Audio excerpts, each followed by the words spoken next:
Bien, bonjour à toutes et à tous.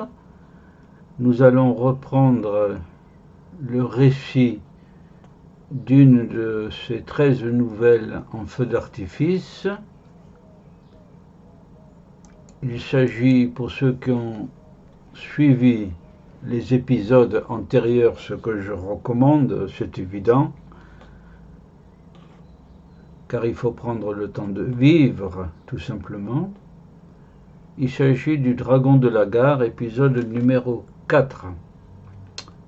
Nous en sommes au moment où, étant revenu dans le souterrain de la gare et ayant constaté que le gros monsieur n'était pas là non plus, je suis obligé de constater que mon ami le dragon bleu y est pour quelque chose.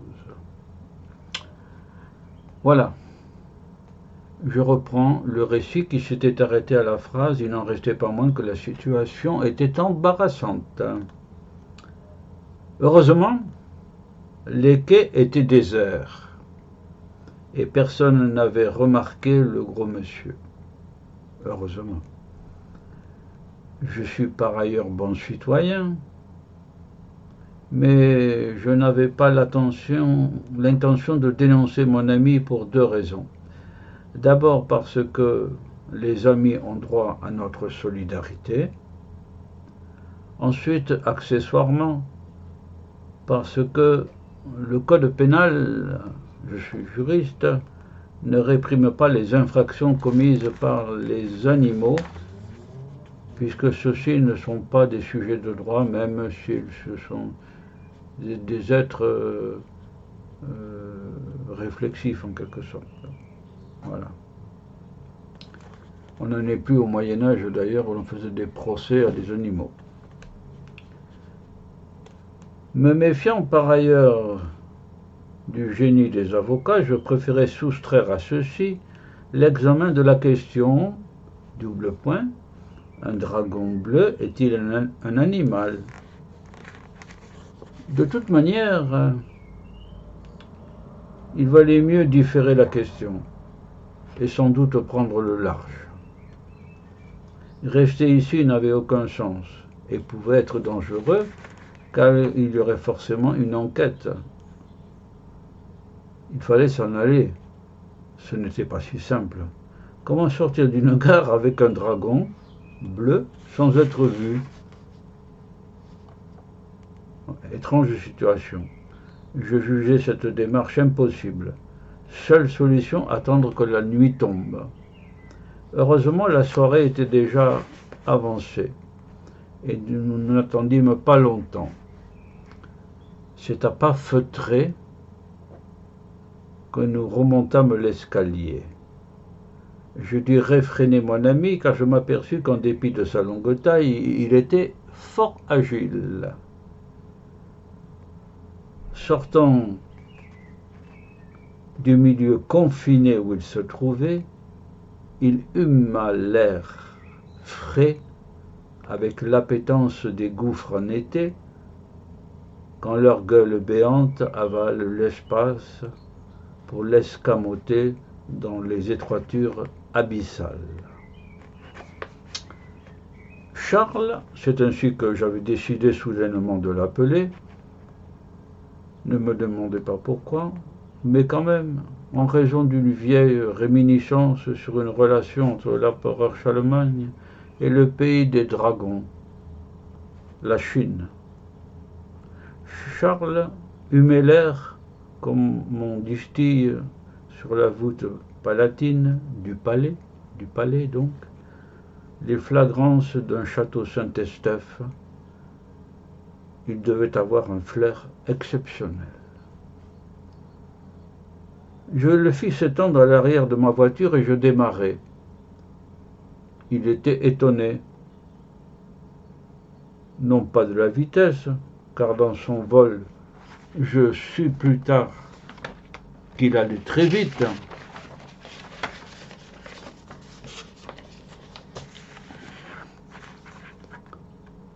mais des pattes curieuses de cette bête les pneus de la voiture.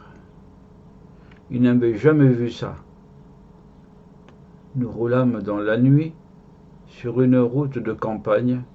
Une voiture venait à notre rencontre dont les phares dansaient en trottinant de conserve.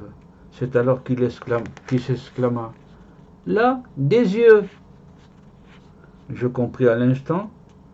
La voiture nous dépassa. Il reprit étonné « Qu'est-ce que c'était ?» Je n'osais penser, de peur qu'il lise mes sentiments, car nous avons vu dans les épisodes précédents qu'il captait mes pensées. Mais je n'ai pu m'empêcher d'éprouver une sorte de compassion. Là-haut, dans les sommets si séparés du monde, il avait vu les lumières de la plaine et les avait peuplées d'âmes. Oserais-je lui avouer la technicité de notre existence et la fumée de son rêve? Non, ce n'était surtout pas à moi qu'il fallait confier cette mission d'assassin des rêves. Se baigner dans l'irréel, le propre de l'homme, voilà qui distrait de l'esprit étroit des boutiquiers en tout genre. L'expression est du grand poète allemand Heinrich Heine, qui est enterré à Montmartre, soit dit au passage, cimetière de Montmartre. Non que la boutique ne soit pas nécessaire, mais l'imaginaire bien plus beau l'est plus encore. Or mon dragon bleu rêvait. Comment l'aider? Il était tellement occupé à suivre des yeux le balai des lucioles rouges de l'arrière de la voiture qui nous avait dépassés, qu'il n'avait pas écouté mes pensées. Je bredouillais, je ne sais pas. Il ne s'attarda pas à ce point et Dieu merci, aucune voiture ne fit son apparition sur la route. J'arrivai dans la vieille ferme cistercienne que mes aïeux habitent depuis des siècles, car décidément le hasard faisait bien les choses. La vieille grille tourna de contentement sur ses gonds en me voyant rentrer, chuintant un salut qui me fait éternellement chaud au cœur. Les phares de ma voiture balayèrent les pavés. La lumière accrochait à chaque goutte de pluie un émail coloré, si bien que, devant le vieux mur trempé de la sueur des convers, c'était une sorte de vitrail mouvant qui filtrait des fenêtres romanes pour habiller ma cour, d'une tenue d'ailleurs d'apparat. Nous descendîmes de la voiture et je le conduisis à la grande salle.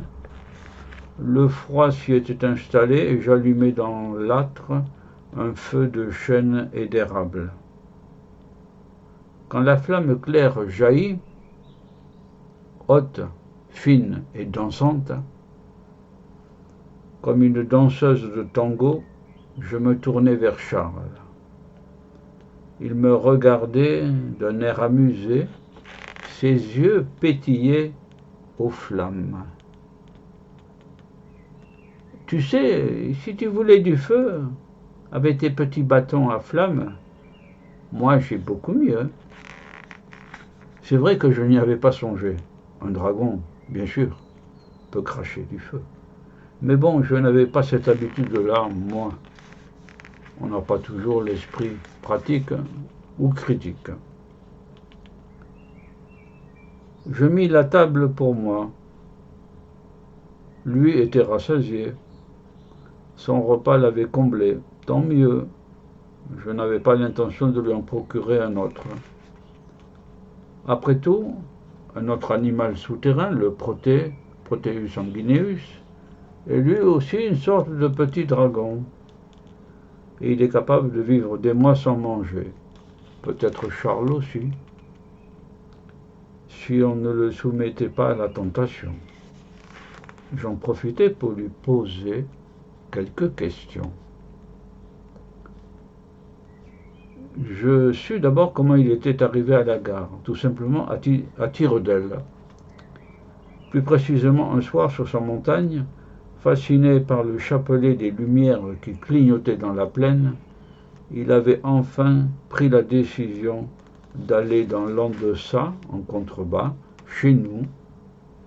Je devinais par une perception curieuse, sans doute propre au poète, que la motivation de l'esthétique, du contraste entre l'ombre et la clarté, n'était pas l'unique raison de son envol, pas plus que la curiosité. Mais il l'ignorait lui-même. J'attendais l'improbable, mais je n'avais pas à m'accrocher à la frange étroite de la rationalité comme un parapet au-dessus de ce qui sort de l'ordinaire et que l'on nomme trop pompeusement l'extraordinaire. La seule différence entre lui et moi, c'est que moi je le savais, mais lui en était la manifestation vivante sans en avoir conscience, puisque la conscience ne naît que du franchissement des frontières, et lui n'avait pas encore perçu la rationalité de ma condition. Il s'était donc envolé vers ses yeux, qu'il appelait de son âme naïve « belle ». Il planait au-dessus des vallées, humant ses odeurs nouvelles et ne sachant où se poser, tant les escarbilles de nos villages palpitent en ombre dans l'ombre. C'est ainsi qu'à force d'hésitation, il sortit de notre vallée pour déboucher sur la plaine à 23h11. C'est l'heure du train Pau-Toulouse. Il ne savait pas ce qu'était un train. Tout ce qu'il vit de haut, ce fut d'abord les yeux de la locomotive, pour toute la longueur du corps qui brillait de pastilles. Au contraire des maisons, ce corps se déplaçait, se tordait, ondulait. Pour lui, cela ne faisait aucun doute, c'était bien un dragon de plaine. Alors il avait obliqué et était allé à sa rencontre, en perdant de l'altitude. Il s'était bientôt trouvé en face, à une vingtaine de mètres, au-dessus quand même. C'était la première fois qu'il voyait un de ses congénères. Il ne savait pas comment s'y prendre. Il n'eut d'ailleurs pas le temps. Le train passa sous lui à toute vitesse. Charles n'eut que le réflexe de s'y poser. Il replia ses ailes et avec ses griffes, il s'agriffa sur le dos d'un wagon. Là, planqué par la vitesse, il attendit. La gare était proche, le train ralentit puis s'arrêta. Des bêtes curieuses, de toutes les couleurs, en sortirent pour être aspirées par un trou, le souterrain là. Quand le train redémarra, Charles, qui s'était décontracté, fut jeté à terre et roula dans l'escalier. Il était meurtri, ne comprenait pas ce qui se passait, et par un réflexe propre à la nature sauvage, il se cacha dans un recoin du corridor. Il y passa toute la nuit, et c'est le lendemain après-midi que je l'y avais trouvé là. Personne ne l'avait remarqué. La hâte rend aveugle. Oui. Il me parla aussi avec gentillesse de son existence là-haut. Il était heureux. Il le croyait en tout cas. Où est la différence? Il aimait l'eau Il aimait les lacs, surtout. Il aimait l'altitude, les torrents. J'appris ainsi qu'un dragon des Pyrénées vit le plus souvent dans l'eau, c'est-à-dire vu sa taille dans les lacs. Je ne m'étonne plus du monstre du Loch Ness, en Écosse. Le dragon est en fait un être amphibie, tout comme le Proteus sanguineus souterrain. Il peut vivre des mois dans un milieu aquatique. Voilà. C'est sur ce dernier élément que cet épisode numéro 4, qui nous apprend un peu plus sur le dragon bleu des Pyrénées, va se terminer. Et j'en profite pour dire que j'ai parlé à 2 reprises du Proteus sanguineus. C'est un animal, le proté, qui a tout à fait, qui vient d'une province de Tchécoslovaquie à l'origine, et que l'on retrouvait là-bas, et qu'on retrouve toujours au sortir des cours d'eau souterrains. Et les gens de Tchécoslovaquie pensaient que c'était des petits dragons, parce qu'ils en ont tout à fait l'apparence. Et par la suite, ce petit dragon a été, on l'a amené en France, on l'a élevé, et c'est un chercheur, Michel Bouillon, du côté de Saint-Giron, qui le premier a réussi à avoir des petits de Proteus sanguineus. Cet animal vit dans les profondeurs souterraines, il est translucide, il est un peu rosé, et il peut passer une année sans manger. J'aurais d'ailleurs une petite histoire à vous raconter sur ça, pittoresque. Voilà. Eh bien, je vous remercie de votre attention, et puis dans un épisode numéro 5, l'avant-dernier épisode, nous verrons ce qu'il advient à Charles. Voilà. Au revoir à toutes et à tous.